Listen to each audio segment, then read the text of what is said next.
ఈ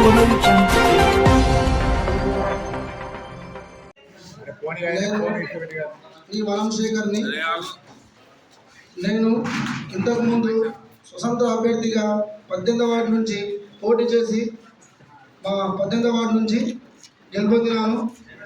ఇప్పుడు ప్రస్తుతం కాంగ్రెస్ పార్టీలో గత 2 సంవత్సరాలుగా వారికి సేవలు అందిస్తున్నాను. ఇప్పుడు వారు నాకు టికెట్ ఇవ్వకుండా, నా బిఫామ్ ఇవ్వకుండా కొత్త వాళ్ళకు మరి ఇచ్చిండ్రు.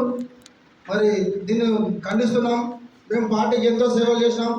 ప్రజలకు కూడా 5 సంవత్సరాలు మా వార్డు ప్రజలకు అన్ని విధాలుగా సేవలు అందించాం. మా వార్డు ప్రజలకు ఎటువంటి ఇబ్బంది కలగకుండా మరి ప్రజల్లో మేము మంచి చేసి వారి అభినందనలు మేము గెలుచుకున్నాం. అట్టి విధంగా మరి మాకు కాంగ్రెస్ ప్రభుత్వం దయచేసి మాకు టికెట్ ఇవ్వకుండా మరి మాకు అన్యాయం చేసిందని నేను ప్రెస్ మిత్రులకు, మీడియా మిత్రులందరికీ తెలియజేస్తున్నాను. ఆర్మూరు ప్రజలారా, ఇది ఒకటి గుర్తించుకోండి. మీరందరూ దయచేసి ఈ కాంగ్రెస్ ప్రభుత్వాన్ని మీరు చేస్తున్నటువంటి అన్యాయాన్ని మేము ప్రజలకు తీసుకొస్తాం.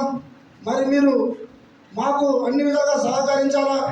మేము స్వతంత్ర అభ్యర్థులుగా మళ్ళీ పోటీలో ఉన్నాం.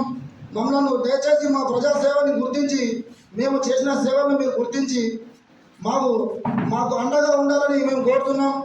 అదేవిధంగా ఈ కాంగ్రెస్ ప్రభుత్వం చేస్తున్నటువంటి అన్యాయాన్ని మీరు గుర్తించి వారికి మీరు తగిన బుద్ధి చెప్పాలని మేము కోరుతున్నాము. దయచేసి మాకు మీరు అండగా ఉండాలి. మీరు మేము నమ్ముకున్నందుకు మాకు చాలా అన్యాయం చేసిరు. మేము అన్ని విధాలుగా ప్రజలకు అందుబాటులో ఉండి వాటి అభివృద్ధి చేసుకుంటూ ప్రజల సమస్యలు రోజు గుర్తించి మరి వారి సమస్యలను తీర్చడానికే ప్రయత్నించాం. ఇన్ని రోజులు వారి సమస్యలను తీర్చాం. మరి ఈ ప్రభుత్వం దొంగ ప్రభుత్వం మీకు కళ్ళలో చూస్తున్నాం. మాకు ఎటువంటి ఒక్క రిమార్క్ కూడా, ఒక్క మచ్చ కూడా లేదు. వనంశేఖర్ అంటే మీకు అందరికీ గుర్తు. ఎవరి దగ్గర ఏది ఆశించకుండా పనిచేసినా నాకు వాడు కాంగ్రెస్ అభ్యర్థి, వాడుకు చదువు లేదు, ఏం లేదు, ప్రజల్లో ఒక గుర్తింపు లేదు.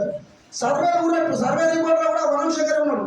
సర్వే ప్రకారంగా ఇస్తామని చెప్పి ఇప్పుడు డబ్బులు కాశపడి వారు బీమాను అమ్ముకున్నారు. మరి దీన్ని మీరు ఖండించాలా.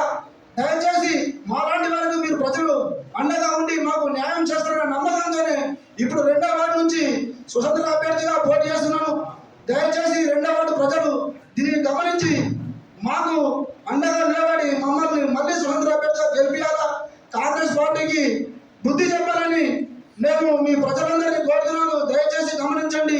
మీరు ఎలాంటి డబ్బులకు పాల్పడి వారు చేసిన తప్పు మీరు చేయకండి. దయచేసి మా మంచితనాన్ని గుర్తించండి.